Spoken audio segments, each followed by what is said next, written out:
तो साथियों, सबसे पहली बात तो मैं आपके बीच में यही कहूंगा कि अगर हमने किसी को आदर्श नेता माना है, चाहे अपने शब्दों से, चाहे अपने विचारों से, चाहे अपने कर्म से, तो हमें उसकी बातों पे खरा उतरना भी आना चाहिए। तो जो पीछे चुनाव की बात है या और भी चीजें हैं, आदरणीय बहन कुमारी मायावती जी ने चुनाव से 1 साल पहले ही डायरेक्शन दी थी अक्टूबर 2021 में कि 50% पदों पे युवाओं और महिलाओं को हमने संगठन में भी लेना है और आगे जो टिकट आवंटन होगा वहां पे भी हमने प्राथमिकता से उसका ध्यान रखना है। तो जैसा कि हमारे पास मंडी की जिम्मेवारी थी, मंडी लोकसभा की जिम्मेवारी थी मेरे पास, तो मेरे पास बाद में जो पूरे मंडी जिले की जिम्मेवारी आई, जिसमें से 10 सीटें थी। आदरणीय नारायण आजाद जी प्रदेश अध्यक्ष, नरेंद्र जी हमारे प्रदेश के महासचिव भाटिया जी और बहुत सारे साथी जो हम सब ने मिलकर उसमें प्रयास करा और हमने 2022 के चुनाव में एक बहुत बड़ा इतिहास रचा है कि हमने मुख्यमंत्री जो बीजेपी के मुख्यमंत्री थे जयराम ठाकुर जी, उनके खिलाफ जो है एक महिला को उतारा। बेशक हम वोट या विधायक नहीं जिता पाए बड़े पैमाने पर, लेकिन हम कहीं ना कहीं पार्टी के माध्यम से बहुत बड़ा संदेश दे चुके हैं कि हम माताओं बहनों को भी बराबर जो अधिकार बाबा साहब ने दिया है उनको संगठन में भी अधिकार दे रहे हैं, उनको विधायक बनाकर भी वहां पर विधानसभा भेजने की तैयारी कर रहे हैं। तो साथियों, कहीं ना कहीं जब हम मन की भावनाओं में बहकर जब काम करते हैं और हम अपने जो आदर्श नेता है उसकी बातों पे खरा नहीं उतरते, तो कहीं ना कहीं तो कमी रहती है। फिर जब हम हार जाते हैं तो फिर हम ब्लेम गेम की बात करते हैं कि इसने ये नहीं किया, वो नहीं किया। हर व्यक्ति का एक दायरा है।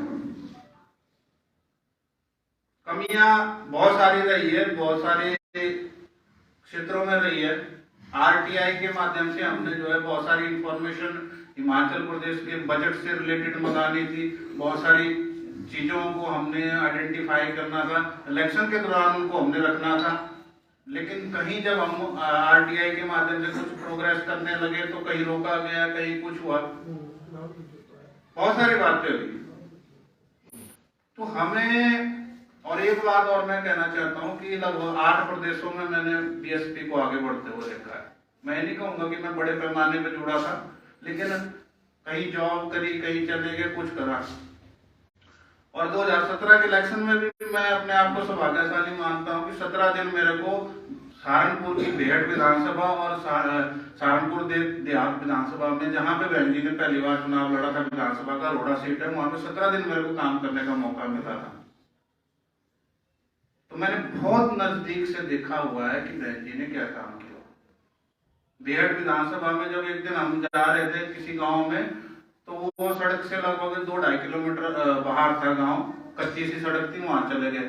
तो जब प्रधान साहब से हम मिल रहे थे तो इतना गुस्सा हुआ कि वो मारने को आ गए जो लोकल लोग थे वहां पे, क्योंकि मैं तो हिमाचल का था तो मुझे क्या पता था। तो फिर वो चाय वगैरह पिलाने लगे तो मैंने हाथ जोड़ के प्रधान साहब को कहा, मैंने प्रधान साहब बात क्या है?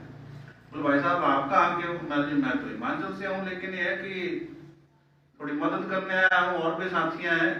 तो बोले जी ये हेडपंप देख रहे हैं ना, बहन जी के कार्यकाल में आज से 7-8 साल पहले लगा हुआ है, और वहां वो स्कूल दिख रहा है 8वीं तक का, ये बहन जी का दिया हुआ है, उससे 8वीं से 10वीं नहीं हुआ, 12वीं नहीं हुआ।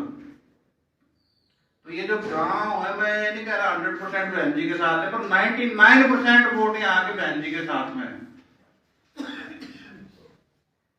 अगर बहुजन समाज पार्टी की सरकार हिमाचल में बनती है तो मुझे विश्वास है कहीं ना कहीं हेडपंप लगेंगे, रास्ते बनेंगे, गरीबों को मकान मिलेगा, सब बातें होंगी। लेकिन हम जनता को जब समझा ही नहीं पा रहे हैं तो फिर हम किस चीज की आस रख रहे हैं कि हमें बहुत बड़े वोट मिलेंगे।